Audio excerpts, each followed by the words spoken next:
All right, so which team are you most confident in covering the spread in the divisional round, Steve? You all set now? Great. You good? Okay, clean cut. There you go. Listen, I've been saying this all week long. Everybody who listened to the show in the last minute or so heard it too, but I'm saying it again. The Bengals at +3.5 is the play this week. I know. The Titans are getting back Derrick Henry. Everybody's excited. The big freight train's going to be on the field, run all over the Bengals. But it doesn't matter when they're down 17 or 20. They're not going to be throwing to Derrick Henry to catch the ball. So Derrick Henry is not going to be that much of a factor when the Bengals go up big.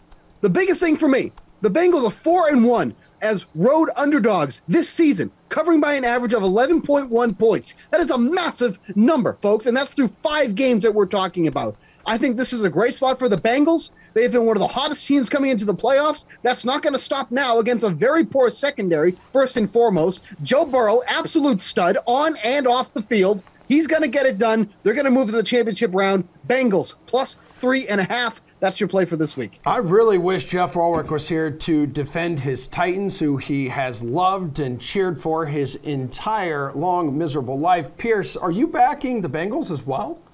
Yep, let's continue to hate on Tennessee, and rightfully so.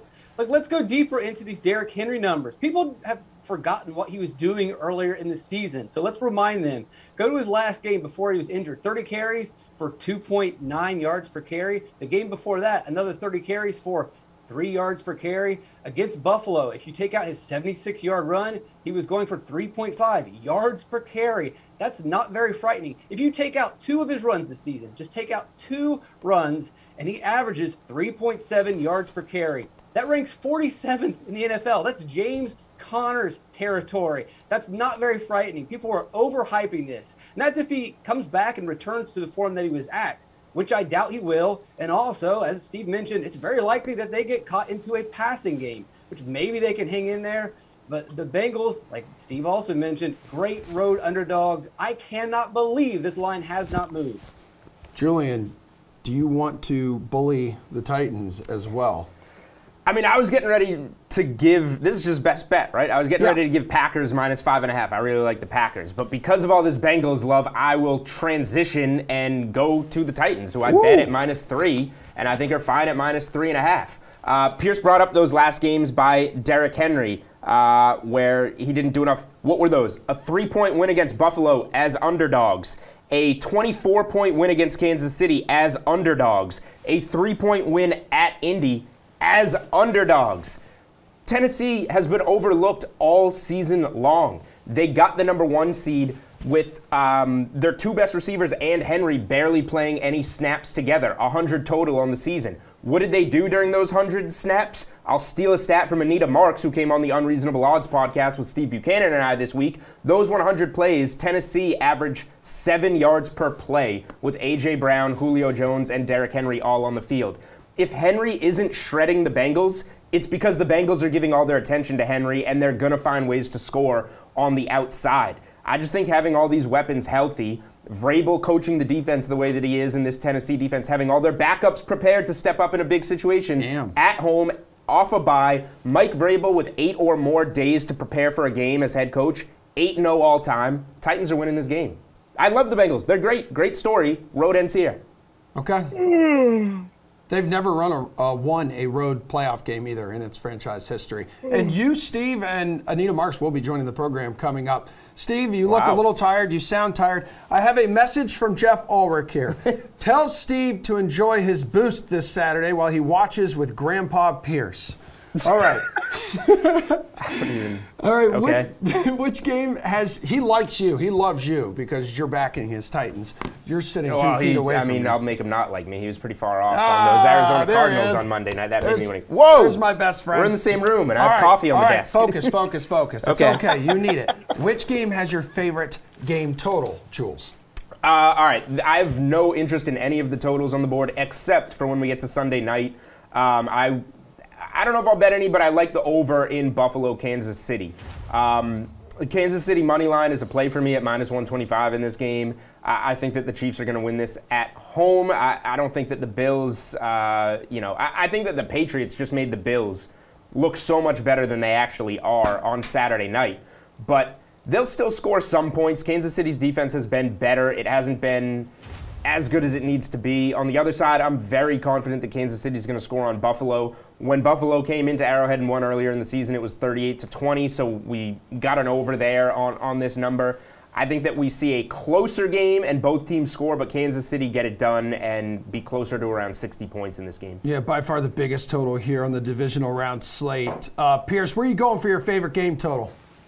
I'm going to go under on Green Bay and San Francisco. Both these teams have top defenses in terms of limiting scoring. You look at early this season, Green Bay went 7 games in a row, keeping teams or going under. Now, in their last 7, they've gone over in 6 of those 7 games. We can throw out the last one against Detroit. That doesn't count. You look at the other games, though, Green Bay had a significant lead in most of those games and then eased off late in the game. I don't expect that they are going to ease up at home in the playoffs with a lead. They're going to keep San Francisco down. And I really doubt that San Francisco is going to be able to move the ball with Jimmy Garoppolo in the shape that he's in.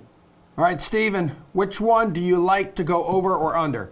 Yeah, I think Tampa Bay and the Rams can go over their total of 48.5. This is back to where it opened earlier in the week, and it's kind of fluctuated all around. But I like this number at 48.5. I think this is a total that we can see going over in this one. Obviously, the Rams secondary much better than we have in Tampa Bay. But with that said, Tom Brady's going to be throwing the ball in this game. The Buccaneers throw the ball more than any other team in the league. They've done it on 66% of their offensive play calls. They're going to be doing that in this one here. I think this is a sneaky game for the Rams too. They're underdogs. This line has been moving around, but I think that, the Rams are going to put some points up against a very, very bad Tampa Bay secondary, a team that struggled to stop the pass against the Jets and the Panthers and the Falcons, really bad offenses. Now they got to face the Rams, one of the best offenses left in the playoffs. Come on now.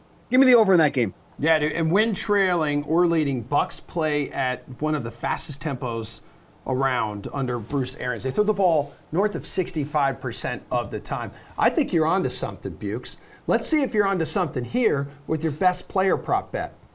Yeah, so kind of staying with that same notion, Matt Stafford to go over 282 passing yards in this game. Earlier in the season when he faced the Buccaneers, he went way past this number, 343 passing yards in that game. This is a different looking Rams team than when we played them earlier in the year. Yes, they lost Robert Woods, but they replaced him with Odell Beckham Jr., who's looking like the old Odell Beckham Jr. as of late with all the catches that he's getting. When you have someone like Van Jefferson, who's like the wide receiver 4 on this team, that just says how talented this offense is. And look, they won that game last week. Cooper Kupp was barely even involved. It took him until the 4th quarter to even get his 5th catch. If he's more involved in this one and what's a closer game, he's going to go sailing over those passing yards. He didn't need to do it last time. Don't be scared by that. Take the over 282.5 passing yards for Stafford.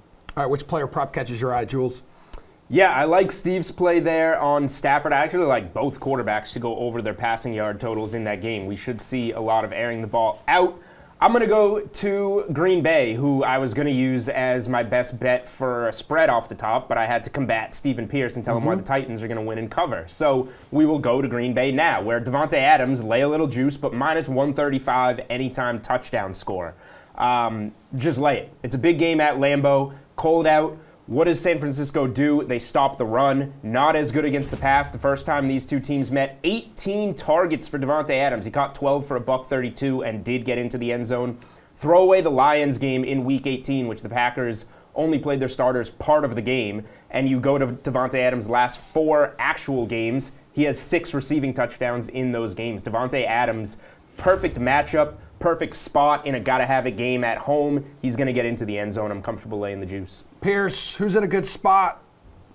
Give me another premier wide receiver, Jamar Chase, over 76.5 yards. Yeah, that's a big number, but he goes over this. No defense can stop him this season. The only team that's stopping him is his own team when they decide to run the ball. And if they didn't run last week, they're not going to run this week, especially against a Tennessee team that's limited fantasy points, 2 running backs. They're number 1. And that's against a pretty soft schedule. But also against that soft schedule, they've allowed the 2nd most fantasy points to opposing wide receivers, over 3,200 receiving yards. Jamar Chase should absolutely destroy this number. Case in point, final week of the season, Danny Amendola at over 100 receiving yards against this team. Jamar Chase should be able to clear 100 pretty easily. All right, well, guys, also on the DK Sportsbook, we got tons of divisional weekend specials. So which one makes you feel feelings, Steve? Back to this game one more time. Odell Beckham Jr. to go over 74.5 receiving yards, and a touchdown at plus 550. Once again, the Rams did not have to use much of a passing game against the Cardinals because the Cardinals barely even showed up. They didn't have to do much at all in this one. This is going to be a much closer game. Beckham has been one of the top targets, aside from Cooper Kupp, in this Rams offense, and they go downfield with him as well. His average distance of target since joining the Rams is approaching 13. That's the second best mark on this team. They're going to go downfield with him. He's going to get into the end zone, cash that ticket, plus 550. All right, which ticket you think has a good chance of cashing, Jules? Well, I'm going to put my money where my mouth is with the Titans and go back to them and take Derrick Henry at a short number, plus 175 to have the most rushing yards this weekend. Pearce pointed out his yards per attempt, how it's not as good, but let's look at the competition. The only competition in my mind is Eli Mitchell at plus 400 against the Packers, who don't have a great run defense, but that's going to mean that San Francisco has to build a lead and keep a lead in that game. Joe Mixon going against the Titans. Number one, they're road underdogs in that game. Number two, Tennessee stops the run. They're going to go to guys like Jamar Chase that Pearce pointed out. Singletary, the Bills don't run the ball. Cam Akers and Sony Michel going up against a good Rams defense. Are going up against a good Bucs defense. The Bucs are on their third and fourth string running backs. They're probably not going to get there. It only leaves Derrick Henry for me unless the Bengals or Niners go on the road and dominate by double digits and keep running the ball. I think it's just got to be Derrick Henry. Pearce, which divisional weekend special in the DK Sportsbook do you like? As Jules points out, this is probably the worst running back divisional round ever. So you play the receivers. You play T. Higgins, Jamar Chase, A.J. Brown, and Julio Jones, all to go over 50 yards. Receiving, that's at plus 500. We know Chase is going to get there. We know A.J. Brown will get there against the 24th ranked pass DVOA. Eli Apple is a decent quarterback, but he's not consistent. Julio Jones is going to get open if the defense is stacking the box against Derrick Henry, and A.J. Brown's taking some attention away. And then you look at T. Higgins. 5 of his last 6 games, he's gone over this number. 4 of his last 6 games, he's gone over 100 receiving yards. The only game he didn't go over this number was against the Broncos, and actually halfway decent defense. So 4 receivers all over 50 for plus 500.